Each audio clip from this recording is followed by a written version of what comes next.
No momento em que o vice-presidente da República, Geraldo Alckmin, recebia o encarregado de negócios, Gabriel Escobar, a embaixada americana voltou a soltar uma daquelas notas provocativas e num tom até mesmo de molecagem para fazer xingamentos contra o ministro da Suprema Corte do Brasil, Alexandre de Moraes.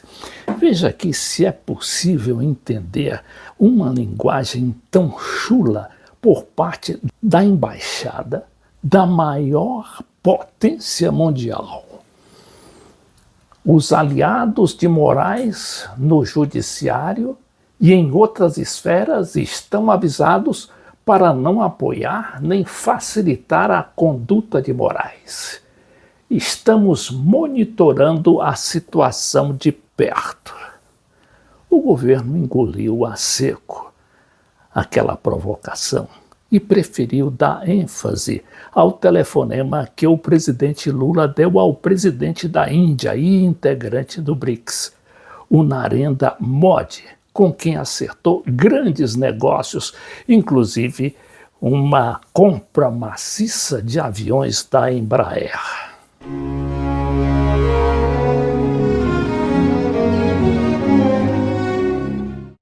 Mas vamos ver primeiro essa nota aqui da embaixada, não é surgida praticamente do nada, a não ser naquele sua nova tática de fazer provocações baratas, achando que ainda era a grande potência que dizimava seus pobres seguidores, os países latino-americanos. O ministro Moraes é o principal arquiteto da censura e perseguição contra Bolsonaro e seus apoiadores. Olha aqui o selo da Embaixada dos Estados Unidos e a nota em português e a sua tradução em inglês aqui embaixo. Então continua a nota dizendo: suas flagrantes violações de direitos humanos, suas do Alexandre de Moraes, resultaram em sanções pela Lei Magnitsky, determinadas pelo presidente Trump. Os aliados de Moraes no judiciário e em outras esferas estão avisados para não apoiar nem facilitar a conduta de Moraes. Estamos monitorando de perto, insiste a nota. O vice-presidente Geraldo Alckmin, que recebeu o encarregado de negócios dos Estados Unidos. O encarregado de negócios é aquele cidadão que assume a chefia da embaixada no caso de não haver embaixador, como é o caso aqui da embaixada brasileira. Então, o vice-presidente Geraldo Alckmin diz à representante dos Estados Unidos que negociação do tarifaço pode passar por minerais estratégicos e big techs. O vice-presidente se limitou ali, que é um homem moderado, a gente conhece muito bem, e muito liano no trato, não é? Ele também engoliu a seco, como todo o governo, e tinha até instruções, talvez para não comentar aquelas reações da embaixada, que já são conhecidas, porque essa não é a primeira nem a segunda vez que a embaixada faz essas provocações. Então diz mais que o vice-presidente afirmou que o governo seguirá negociando para reduzir tarifas e que o plano de contingência deve ser apresentado até o início da semana que vem. Então, o Alckmin não falou sobre o assunto, sobre a provocação, nem a embaixada, nem mesmo da situação aí que envolve o Brasil hoje, com esse tarifaço de 50% sobre nossas exportações.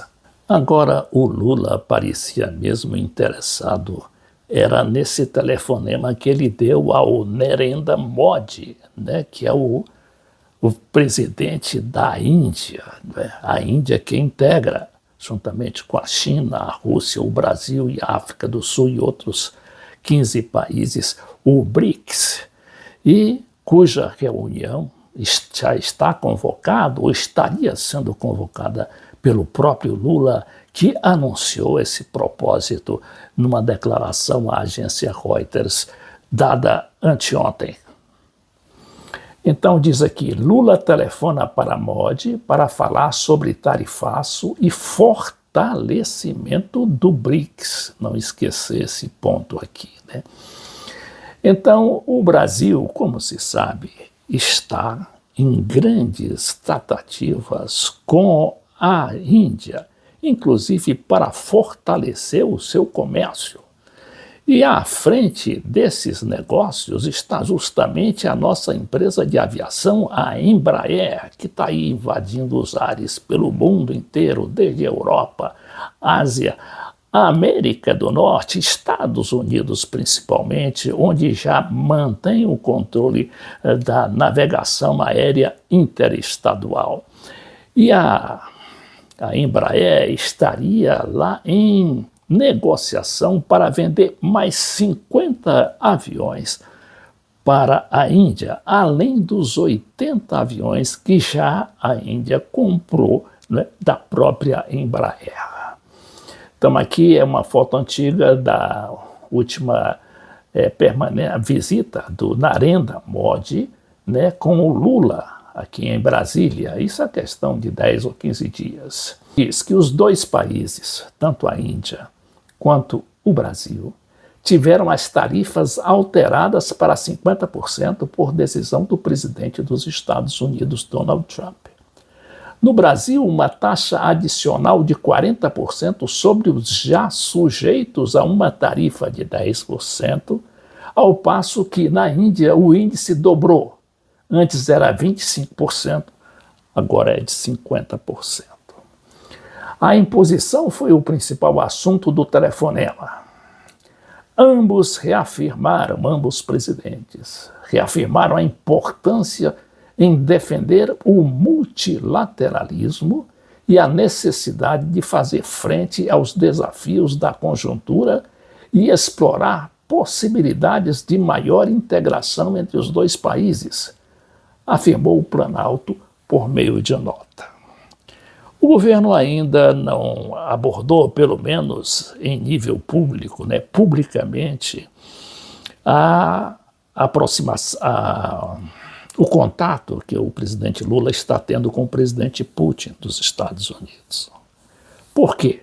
Porque além de o Putin ser um dos membros, né, chefes ali, líderes juntamente com o Brasil, a Índia e a China, do BRICS, o Brasil importa fertilizantes muito baratos da Rússia. E esses fertilizantes são cruciais para o nosso agronegócio, né? O agronegócio que é muito vinculado à direita, muito vinculado ao bolsonarismo. E esse fertilizante, eu soube hoje que essas importações é da ordem de 80% por parte do agronegócio brasileiros. E além do fertilizante, tem também a importação de óleo diesel, que o Brasil ainda não tem autoabastecimento. Parece que importamos 18% do óleo diesel da Rússia. Eu sei que num total são 11 bilhões de dólares de importação da Rússia para o Brasil.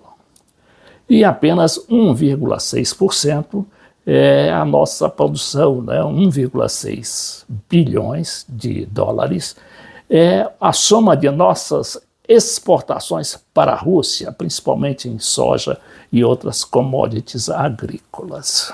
E agora, como é que se vai virar? Como é que o agronegócio vai se virar com essa batata quente nas mãos deles? Porque se desistir das importações da Rússia, vai entrar quase que em falência, vai parar os negócios, vai parar as plantações. Porque não existe fertilizante mais barato do que o fertilizante russo. E se o Brasil continuar nessa importação de fertilizante russo, o que vai acontecer? o Trump já anunciou que vai botar mais 50% de tarifas sobre as exportações totais do Brasil lá para os Estados Unidos.